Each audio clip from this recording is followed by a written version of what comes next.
खबर यह आ रही है कि भारतीय टीम को एक नया बल्लेबाजी कोच मिलने वाला है। जल्द ही इंडिया ए के हेड कोच जो हैं वो भारतीय टीम के बल्लेबाजी कोच के तौर पर नियुक्त होंगे। लेकिन सवाल यह है कि क्या भारतीय टीम को बल्लेबाजी कोच की ज़रूरत थी?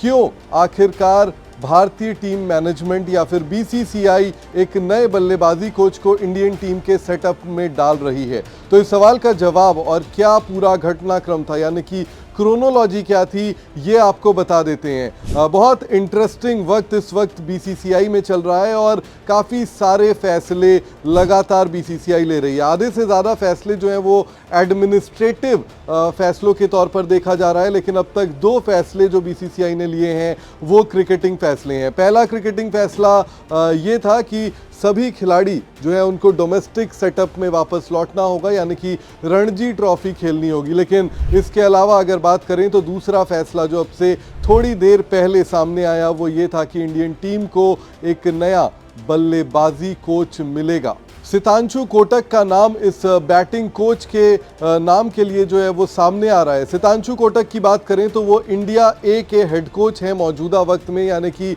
जो इमर्जिंग प्लेयर्स हैं भारतीय टीम के या फिर पाइपलाइन में जो प्लेयर्स हैं उनके साथ वो काम करते हैं। और इसके अलावा उन्होंने इंडियन टीम की कोचिंग भी की थी। आयरलैंड में जब भारतीय टीम गई थी तब गौतम गंभीर जब नहीं गए तो सितांशु कोटक जो हैं वही इस टीम के हेड कोच के तौर पर थे। लेकिन क्यों ज़रूरत पड़ी? बॉर्डर गावस्कर ट्रॉफी में इंडियन टीम को 3-1 से हार मिली। उससे पहले भारतीय टीम ने घर में न्यूजीलैंड के खिलाफ जो है वो 3-0 से वाइट वॉश हुआ। पहली बार जो है आपने इतनी घर में इस तरीके से आपने सीरीज गंवाई। और उससे पहले गौतम गंभीर की कोचिंग में ही आपने जो है वो श्रीलंका में वनडे सीरीज में आपको हार मिली। तो ऐसे में अब ये सवाल ये उठता है कि आखिर क्या ज़रूरत थी? ज़रूरत इसलिए थी क्योंकि जब बीसीसीआई की शनिवार को समीक्षा बैठक हुई, रिव्यू मीटिंग हुई, तो उस वक्त भारतीय टीम के मैनेजमेंट से जब ये पूछा गया कि ड्रेसिंग रूम की खबरें कौन लीक कर रहा है, तो 2 लोगों का नाम लिया गया।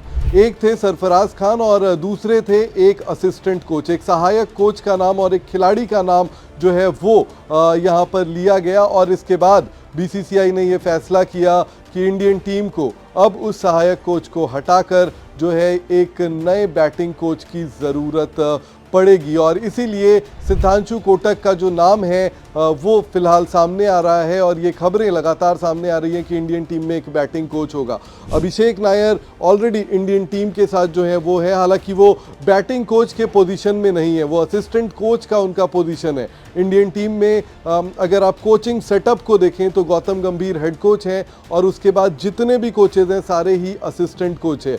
मॉर्ने मॉर्कल भी असिस्टेंट कोच हैं, अभिषेक नायर भी असिस्टेंट कोच हैं और रियान टेंडस्काटे की बात करें तो वो भी असिस्टेंट कोच है। लेकिन ये सभी असिस्टेंट कोचेस जो हैं वो गौतम गंभीर के ही हैंड पिक्ड लोग हैं, यानी कि उन्होंने ही सिलेक्ट किया है। मॉर्ने मॉर्कल के साथ गौतम गंभीर के विवाद की खबरें भी कल आई जब टाइम्स ऑफ इंडिया ने ये रिपोर्ट किया कि टूर के दौरान जो है वो मॉर्ने मॉर्कल के साथ थोड़ी सी जो है वो बहस हो गई थी गौतम गंभीर की और उसके बाद इन दोनों के बीच में चीज़ें ठीक नहीं थी। और उसके बाद ये खबर आ रही है कि गौतम गंभीर ने जब रिव्यू मीटिंग में ये पूछा गया कि ड्रेसिंग रूम की खबरें कौन लीक कर रहा है, तब उन्होंने ये 2 नाम लिए, एक सरफराज खान का और एक असिस्टेंट कोच का। और कयास ये लगाए जा रहे हैं कि इसी के बाद अब जो है इंडियन टीम को एक नया बल्लेबाजी कोच मिलेगा। अब देखना ये दिलचस्प है कि भारतीय टीम को ये बल्लेबाजी कोच कब मिलता है। क्या जब 18 तारीख को भारतीय टीम